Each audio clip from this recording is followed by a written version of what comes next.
I still remember wearing triple XL Slazenger jumpers in my first year of university because I was so insecure about the fat that I had when we used to go clubbing.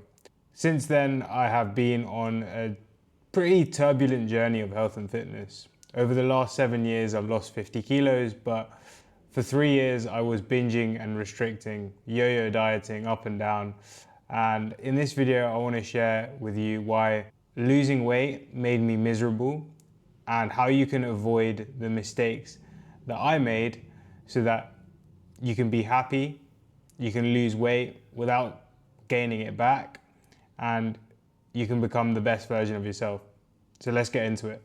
I think the first thing that we really need to understand is, why do people desire to lose weight? Because it's quite interesting, right? Because people have been gaining weight or they've been in a state of not being that healthy, and then at some point they desire to make the change. And I think unpacking this and really trying to understand, okay, what is the trigger moment, what is the cause, which I'm going to be going into over the next few minutes, we can then decipher why things can become quite miserable and things can go pear-shaped. And so I want to share with you a story from my own journey. In 2020, September, I was working in my first job out of university. It was a property technology startup. I was a sales intern and I was buzzing for it. I used to go in every single day to the office. I used to go to the gym in the morning. So I was already on my fitness journey. Nutrition wasn't great and I had been gaining weight. And anyway, in September, after a couple months of working there, I got taken into a room downstairs in the basement. That sounds a bit weird. But I got taken into this room. It was like a small office, two sofa chairs or armchairs on either side of the room. And my manager sat down opposite me and she asked me, look, how's it going? And I go, it's going great. The development that I'm seeing in myself is amazing. I'm so excited to be here. This is like the best place for me to learn and become a better version of myself. I can't wait for the future. I was super enthusiastic. And my manager looks at me and she goes a little bit red and her voice starts to tremble a little bit because obviously she might not have been expecting that response from me. But what happens is she says to me, she says, you know what? We don't think you're the right fit for the company. And then she goes into this little spiel and she goes, Niam, although there's been warnings or you've been informed, but we haven't seen enough development from you. And I think for this role that you've been doing, we need someone with a little bit more grit. And she starts to rattle off these reasons. And at that moment, my heart starts to sink and I feel quite a sense of emotion there because obviously it's my first job at university. And what I realize now is that my sense of self-worth, my sense of value to the world was quite attached to the work that I was doing. Being in a job was giving me a lot of purpose and meaning, and I felt very satisfied being there and comfortable being in this environment where I was getting external validation for the work that I was doing. And so in that moment, I wasn't allowed to go back into the office. I go outside, and my colleague, he's one other guy, he was like my kind of manager at the time or senior assistant kind of guy. And he looks at me and he knows that I've been fired and he's like, oh, do you want to go to the pub? Obviously London, pub, same thing. And I just look up and I'm about to burst into tears, like that moment where you're about to burst into tears, but you haven't started crying yet. And I just tremble and I just go, no, I can't go. And I was planning on going on holiday the next day with my family. And so I just said, oh no, I've got to go home and pack. So I scurried away, headed onto the tube on the way home. And I'm about to message my mum saying, look, I'm just being fired and my ex-girlfriend. And my girlfriend at the time, not my ex-girlfriend. And what happens is, just before I'm about to send the message, I burst into tears. And what you can see here is that my sense of self-worth, my sense of self-esteem, my sense of value to the world gets absolutely crushed in a second. And it creates this massively emotionally charged experience. And I feel a sense of lack of worthiness, a sense of what am I going to do with my life, maybe a sense of feeling of lostness. And I don't even know if that's a word, but this feeling of lostness. And in that moment, or not even in that moment, but over the next few weeks, very soon I gather myself up and I then started to take fitness really seriously. So up until that point, I'd been going to the gym, but my food wasn't really in a good place. And fortunately, my brother had also embarked on his own fitness journey. And so what we can see from this story is that change happens. Change happens when the pain of staying, I like this orange color, staying the same, I'm going to use the mathematical signal, is greater than the pain of change. And so what happens is, right, is that people potentially have been gaining weight, they have been being unhealthy like I was, but there's no pain, or the pain isn't bubbling up to the surface. And then something happens in their life, and this could vary from multiple different things, but for me at the time I got fired. Some people go through a breakup, and because of these experiences, we lose a bit of self-worth and we have this emotional experience. And it could be a lack of confidence, some sort of frustration, some sort of lack of worthiness, some sort of fear.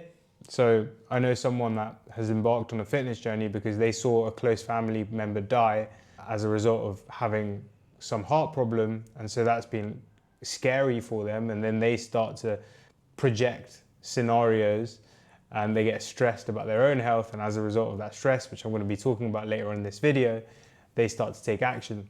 Another example is someone goes out for dinner, they see their belly protruding out, and when their belly pokes out, they feel a bit self-conscious. That experience of feeling self-conscious, maybe cumulatively over a few dinners, is, oh, maybe I should make this change. I know someone else, previous client of mine, and by the way, if you want to work with me over the next 90 days to transform your life mentally, physically, and spiritually, then just book a link, book a call, and we can have a conversation, no strings attached. But she started to work with me because she stepped on the scales one day and she was like 5, 6, 7 kilos heavier than when she previously measured herself. And obviously seeing that number created this kind of dip in self-worth. And she was like, look, if I keep going in this way, I'm going to become really overweight.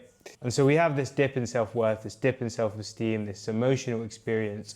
And as a result of this emotional experience, we decide that we want to lose weight, and it could be a breakup, it could be losing a job, it could be any number of things. The other thing that we have is that we have an association between weight loss and value, right? And we build this over time. So this is something that happens throughout our life. And if you see on social media, it's a big space for fitness influencers. Like you see people with chopping boards, in like wearing no clothes, putting their carnivore meat and fruit on the chopping board and sharing that. And you have people having like really cinematic, like opening the curtains to the sunrise and all this bullshit on social media. And so we get conditioned into thinking that being this really fit Hercules person is gonna allow us to feel confident. And I'm gonna explain why this is actually a bit of a problem in a moment. But another example of this is the biggest fitness influencers at the moment as well have big personal brands on social media. Mike Thurston, Joe Delaney, Rob Lipsett, and then even some of the other guys like podcasters, they're all into their health and fitness. And so we start to really believe that getting into our health and fitness, becoming slim, getting into really good shape is so important to be confident. And that means that whenever we have a feeling of lostness, we turn to the gym, we turn to eating healthy, we turn to fitness as a result of that. And then I think for me as well, one of the things that I experienced was when I was growing up. I was in a relatively sporty school, a lot of rugby boys, a lot of hockey boys, a lot of cricket boys, and these guys, all of them would get so many perks. Like they would sometimes get extra lunch. I'll tell you a funny story. So once the rugby boys had a rugby match and they were getting given like 2 meals that day. So they got an extra lunch because they were like, oh yeah, we need to feed up for the rugby game, innit? All this bullshit. Why do you need to feed an extra meal just for a fucking school rugby match? Anyway, I was a fat boy. So me and my mates, we went to the dining hall at the break time, pretending to be the rugby boys. And I think they were serving pasta. And in one of those Pasta King pots, I basically just went and got a Pasta King and I sat down with my friends just eating it happily. And the PE teacher, the rugby coach, came up to me and he was like, "You're not part of the rugby team, you're not meant to be eating that." And I was just like, half penne pasta in my mouth. And I just looked up at him like, "What do you want me to do with this?" He was like, you can have it, you might as well finish it now. And I was like, God, in my head. I was like, "Sorry sir, I won't do it next time." In my head, I was like, fuck you. Anyway, where was I? Oh yeah, so like in my school, like everyone who did sports used to get like special lunches, special perks, special ties. Like, I think if you were in part of the first team cricket, you used to get like a special like blazer, and like all the boys would get like special like trips, all this stuff, right? So in my head, unconsciously, I grew up thinking that if you're sporty, you're a more valued member of society. And I'm going to explain why this is super important in a moment, but I think what happens is, to summarize, lack of self-worth occurs. We have associations because of social media or our upbringing or a bit of both, that getting slim is going to increase our confidence. And so we then embark on our fitness journey. Now, when we embark on our fitness journey, what happens is we take advice online, which says, go on a calorie deficit. We go on a, what else? Take action, be disciplined.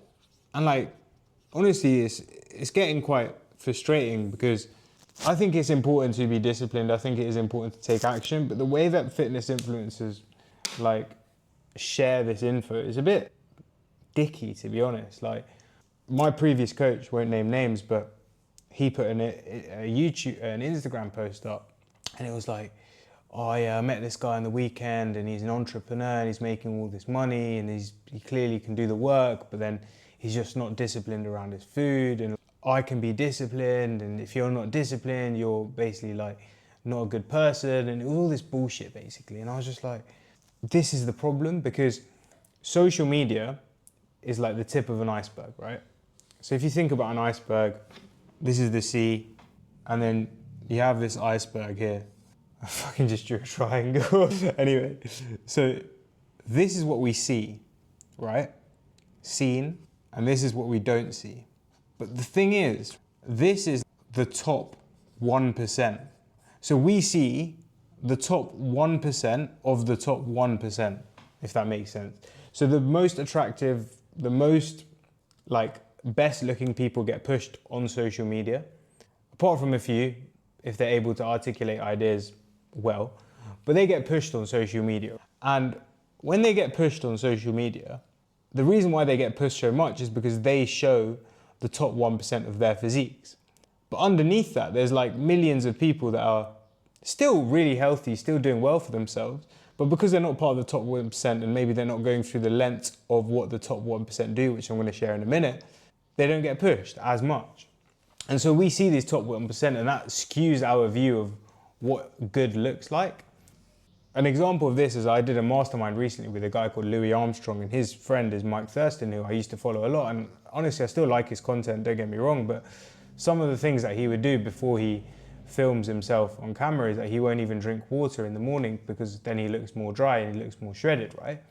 And so if that content is being pushed on social media, and as naturally as humans, we compare ourselves to what we see, because that's an evolutionary mechanism that helps us survive, because if we see other people in the tribe being strong, then it motivates us to be strong, then that's great, it helps us survive. But we see on social media the top 1% of the top 1% who dedicate their lives to these crafts, which is great for them.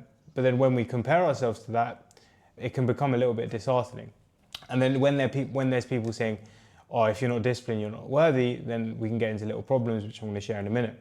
Anyway, this top 1%, they get seen, they get pushed, they share their advice. The problem with this is we then blindly follow their advice. And I want to share with you something called the swimmer's body illusion.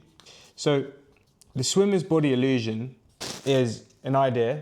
Imagine there's a guy called Bob, and Bob goes swimming, right? And no, Bob wants to get in shape. And he looks at multiple people online. He looks at bodybuilders, he looks at runners, he looks at swimmers. He thinks that bodybuilders are a bit too big. Chris Bumstead, a bit massive for me. He looks at runners, they're a bit slim, especially long distance ones. So then he looks at swimmers and he looks at Michael Phelps. And to be fair, Michael Phelps got a decent physique. And so he's like, all right, I want that. And he's like, all right, I'm gonna go swimming, I'm gonna go swimming, I'm gonna go swimming. Start swimming every day, does it for 6 months. 6 months he starts swimming. And he comes out the pool after 6 months and he looks at his body and he's like, I don't look like Michael Phelps. And I don't understand why, because I've been doing everything that he does. And he realizes it's an illusion because swimmers don't look the way that they look because they swim, but they swim because of the way that they look. Same with basketball players. They're not tall because they play basketball, but they play basketball because they're tall. Same with American football players, right? They're not like lean and muscular because they play American football, but usually they're naturally gifted, and so then they end up playing American football. And you can extrapolate this to any industry, and so these fitness influencers are not preaching all the stuff that they preach because that's what allowed them to look the way that they look, but because they look the way that they look, they preach what they preach. And so what happens is we go on this journey, or I did, and I look at stuff online by these fitness influencers, and then I start taking it as gospel.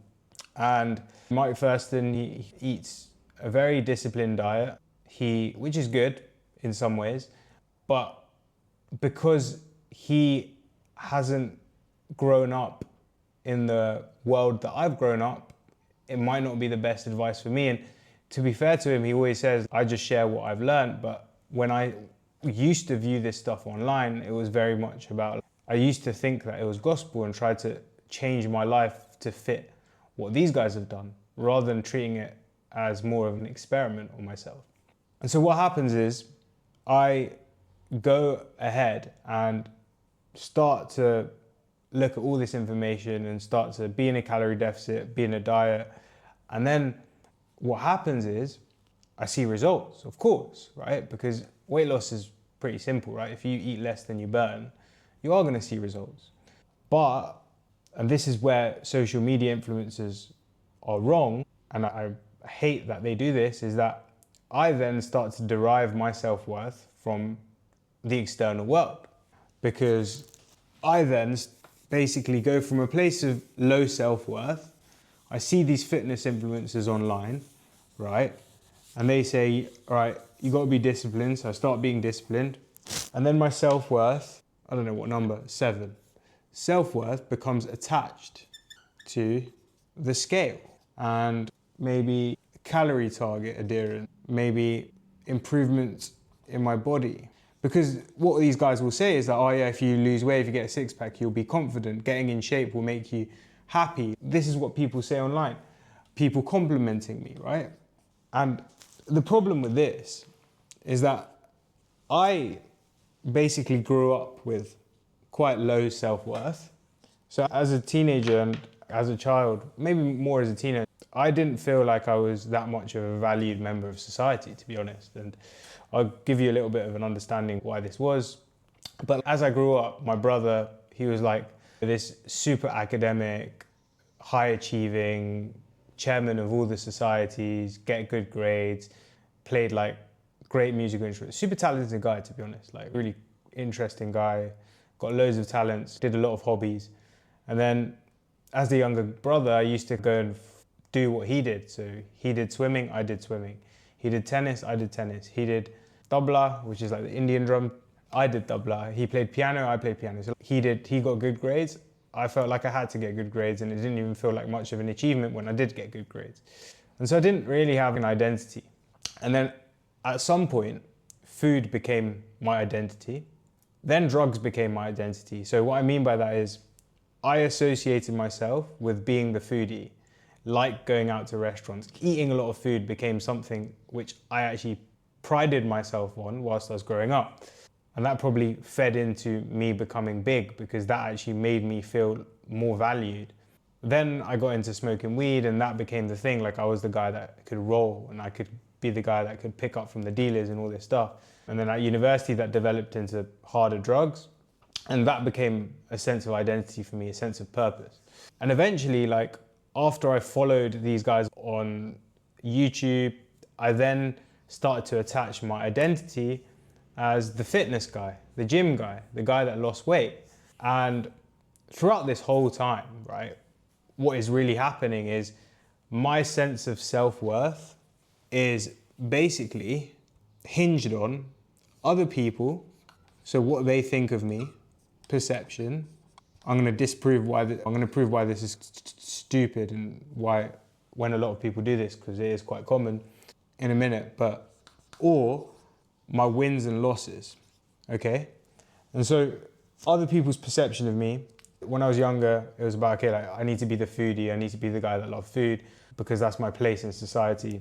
Then the drugs thing, then the fitness thing, okay, if people view me as this fitness guy, then I'm a valued member because this is my label and this is like cool. Eventually that evolved into being like the high performer, or in my head it was, right?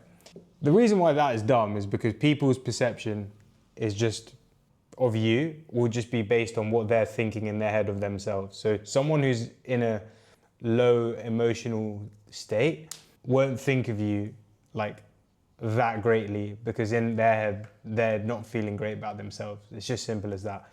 So that's dumb in the first place. But then this one, so like I got all these wins of like improvements in my body, the scale going down, the calorie target, people complimenting me, all these wins.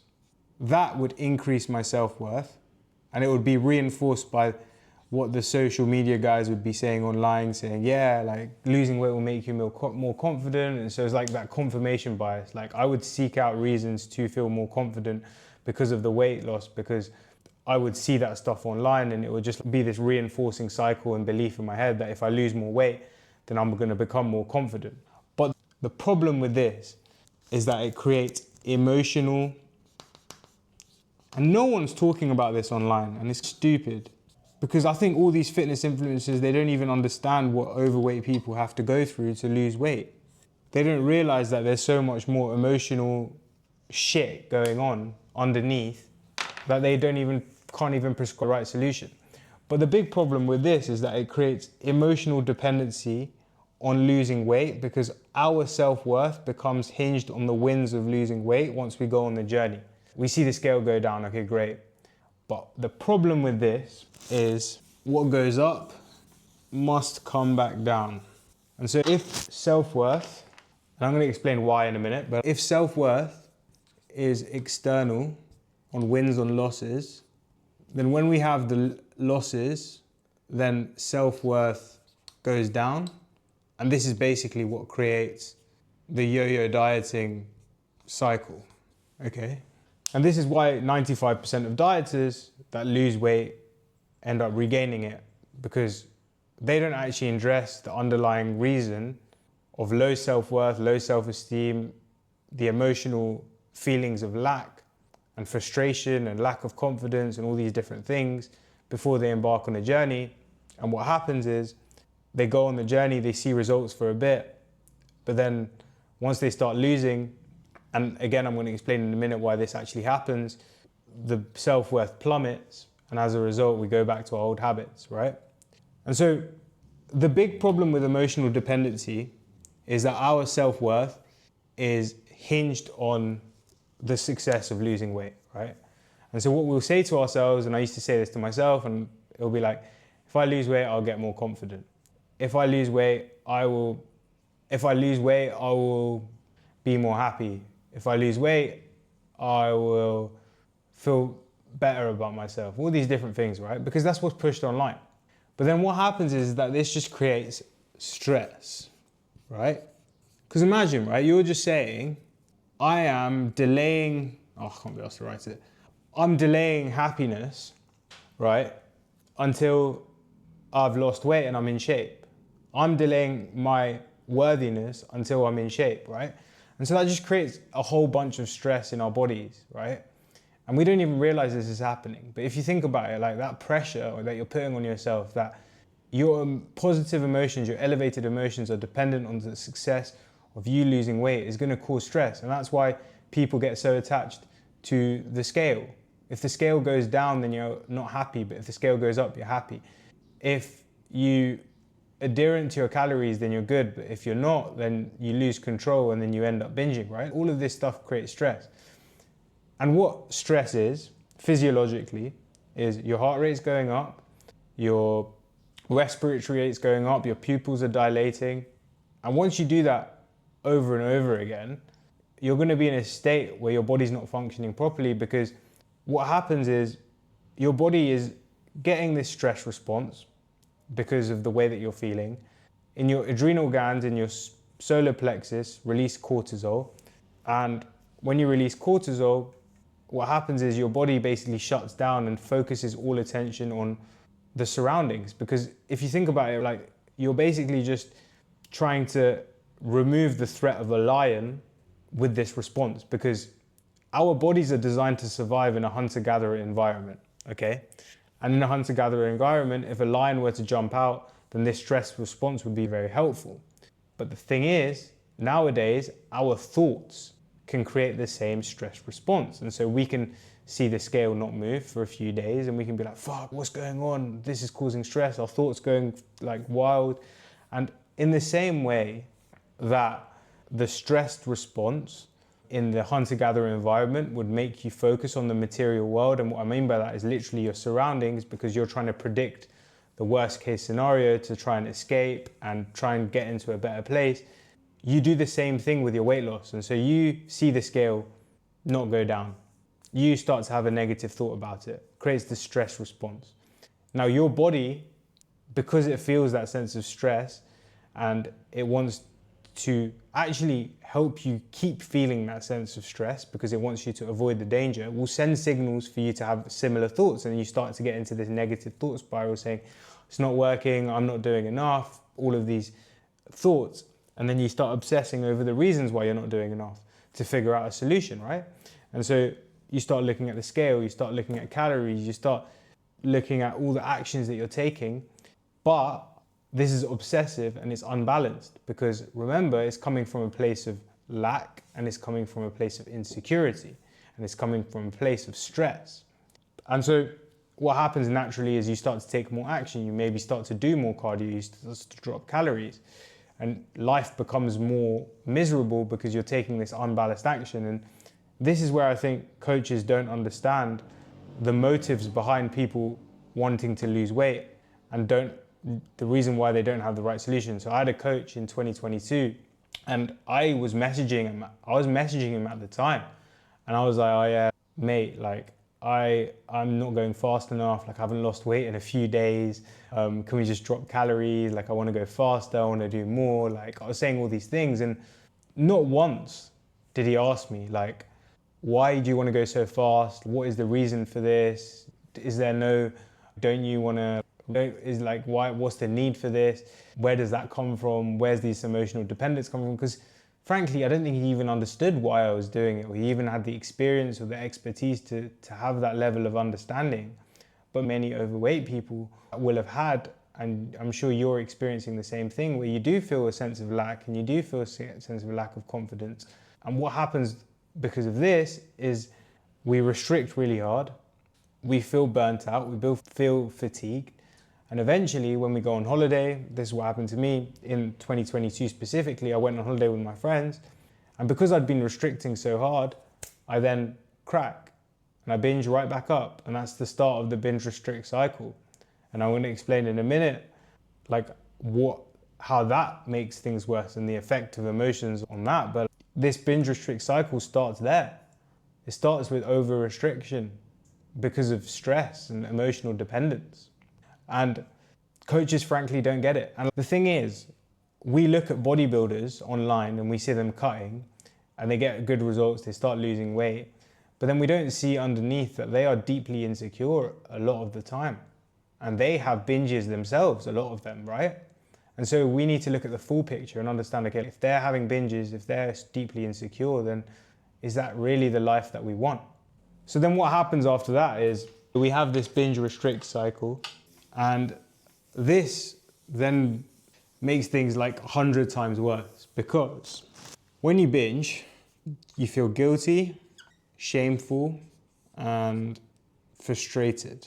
And these emotions are with a very high negative charge. And what happens is we have this excess importance, creates stress, we go super hard, we have a binge, but we are aware that the binge wasn't actually ideal. Not in the moment, but it's just straight afterwards, right? So we have this binge, straight afterwards, we're like, fuck, why do we do that? feels so bad. And we feel this sense of emotion.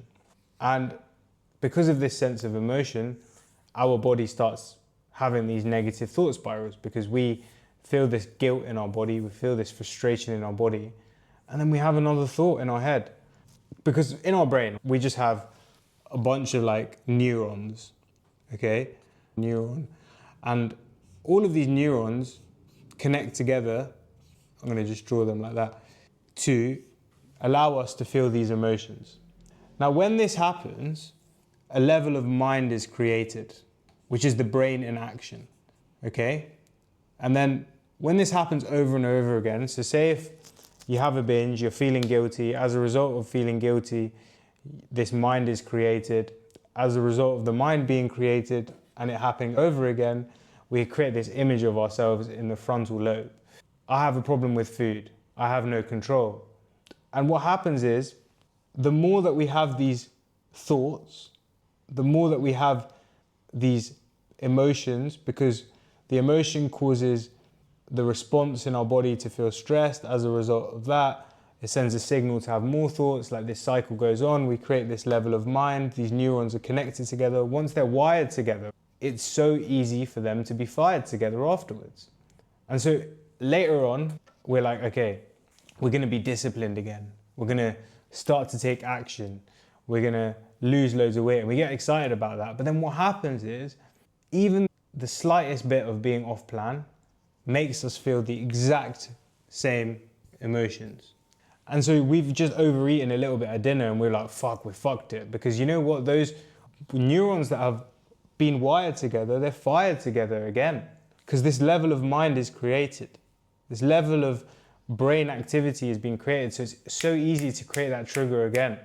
And so the more that you're in this cycle, the more that we're in this cycle, right? We are basically just deepening the grooves. Imagine you're in Masai Mara and you have to get from one end to the other. And one option is to basically go through this track, which is gonna make you experience guilt and frustration, all these things. But because you've gone on this track so many times, right? The grooves are so deep that going on any other route is now more effort for your body. And so you just keep and doing it habitually, right?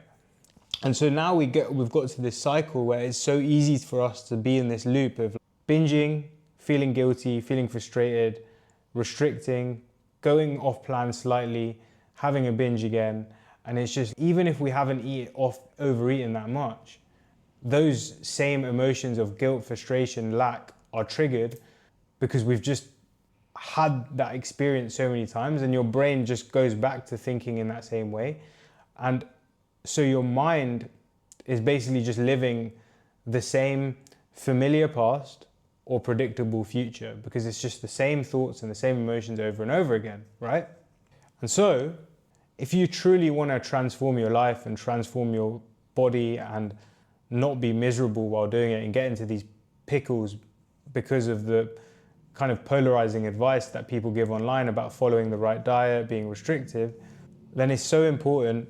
And I'm going to rub this off because I think this is the key to losing weight without gaining it back. And I'm revolutionizing the industry with this. But it's emotional independence. And I'm going to show you exactly how you can do this in a minute. But emotional independence, okay? I don't know if I spelled that right. But emotional independence, what that means is that you are not emotionally dependent on the outcome of losing weight. And so you have to basically stop caring about the weight loss in order to lose weight and not gain it back. And the reason for this is because when you have emotional independence, we have no stress, we have no pressure. And so instead of operating from a place of negative emotions, we start to operate from elevated emotions, which is freedom, abundance, and love, gratitude. And when we're operating from these emotions, not only is your body working better, by the way, because you're not stressed. So from a metabolism, digestive, energy level perspective, you're just going to be better at life. But it also means that you don't take obsessive action because you're emotionally independent. So if the scale doesn't go down, you don't change your plan. If one day you go off plan because you've gone for a meal out, you don't just think to yourself you're going to throw it in the bin, because again, you're emotionally independent and so you don't care as much. And you start acting from a place of freedom. So you basically say to yourself, look, like, I can eat what the fuck I want. And I guarantee if you say to yourself, I can eat what the hell I want, you actually will eat less. And it sounds crazy, but imagine you're a child and you tell your child, you can't have this, you can't have this, you can't have that. That child is going to want everything that you say that they can't have. And it's the same with you. We have this, and I don't know where it comes from, but most people, if you tell them to do something or not do something, they want to go and do it. It's that kind of mischievous nature in us. And so when you give yourself the freedom to eat what the hell you want, you lose the desire to overeat, because you're like, I can eat this anytime. You might have the desire to binge on some cupcakes, but if you tell yourself, oh yeah, like, I can have a cupcake at any time, then it's the desire to have it, especially when you felt like you've gone off plan, is, oh no, like it doesn't matter because I can just have it tomorrow anyway. And so once you're operating from that point of freedom, you end up eating less or being more consistent with your nutrition. Same with abundance. Like when you have a scarcity mindset around food, your brain goes into survival mode and it's like, I need to eat everything. And that's what happens when you cut calories too much and you're operating from a sense of stress. When you're operating from a place of self-love and gratitude, you want to exercise because you know it's good for your body. You don't have to do it for some exterior outcome. And a really good example for this is, like, I'm in Bali at the moment. I train at a gym called Nirvana Life and Fitness. In the gym, everyone's in really good shape, or 90% of people. They don't go to the gym and exercise, and to be fair, they're doing like fucking handstands and mobility shit and like random cool shit like muscle ups and stuff, and like they've developed their body to that point to be able to do that. But they don't do it because they want to lose weight or they're like some exterior outcome, but they do it just because they love themselves. Truly, they just do it because they know, okay, like exercise feels good, exercise helps me with my mental health, exercise, when I don't exercise, I don't feel as good. I love myself, so I'm going to take the time out to exercise. I'm grateful for the body that I have, so I'm going to take care of it and maintain it. If you're grateful for the garden in the back of your house, you're going to look after it, right? You're going to water the plants, you're going to maybe put some nice daffodils in there, all this shit. I'm not that much of a gardener, to be honest, but you get what I'm saying. And so I think that operating from a state of elevated emotions is a way to basically not be miserable on your weight loss journey, but also do it in a way where you're just treating the cause of the weight gain in the first place. Because most people who overeat are doing it from a place of lack, and they're using the food as a drug basically to change their internal state, and they're using something external to change the internal. And so when you go on a diet, you're just basically swapping what you're using in the external world to change the internal state, but that never lasts, right? And so a better approach is to just change your internal state, okay? And so obviously you can say all these things to yourself, like tell yourself you're free and stuff, but the best way to do it is to experience emotion, because emotions is the language of the subconscious. And the best way to do this is slowing down brain waves. And this is what I teach my clients. But to give you a little bit of a brief summary, when you slow down your brain waves, usually we're operating in beta. When we're doing some work, we're having a conversation. If you're stressed, it's going to be high beta, so very fast. But when you're slowing down to alpha and theta, basically these are just your brain's, just think about it like when you're trying to change your thoughts, when they're slower, you can jump on the thoughts and maneuver it a little bit more. So imagine in beta, it's like a bullet train. You ain't gonna get on that thought pattern and change it. But when you're in alpha, it's like going on a slightly slower train. And when you're in theta, it's like the moment when you're just about to go to sleep at night, that's basically theta. So you're in this dreamy state. Now you can put yourself into this state throughout the day at any moment in time. I actually did it this morning when I woke up at 4, put my earphones in. I'm going to share the method in a minute. And I put myself into theta. What you can do in that moment is super powerful because the analytical mind shuts off and the door to the subconscious is wide open. And what happens is you can get in the driving seat of your autonomic nervous system, which is super powerful because that controls your whole body. 90% of your decisions, 90% of everything in your body is controlled by your autonomic nervous system. And so if you can get access to that and reprogram it, then what can happen is you can basically just fast track your way to living a happier life.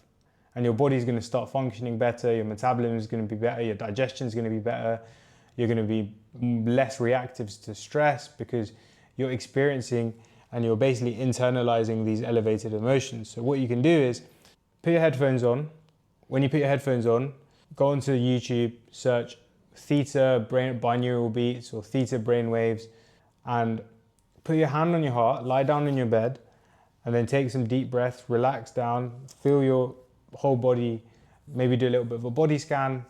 And then after you've done that, the best thing to do is affirm to yourself that you're grateful for your body, that you have freedom, that you love yourself. And as you do that more and more in this relaxed state, you're going to start to feel the emotions.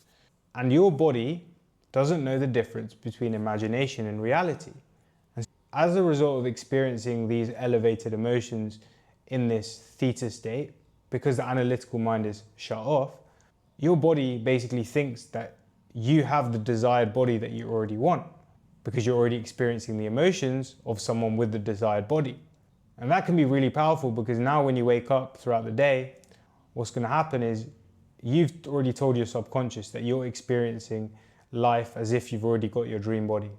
What that means is that the decisions which are downstream of your subconscious programming are basically going to be aligned to the person that you want to be. And as a result of that, you end up materializing your desired body.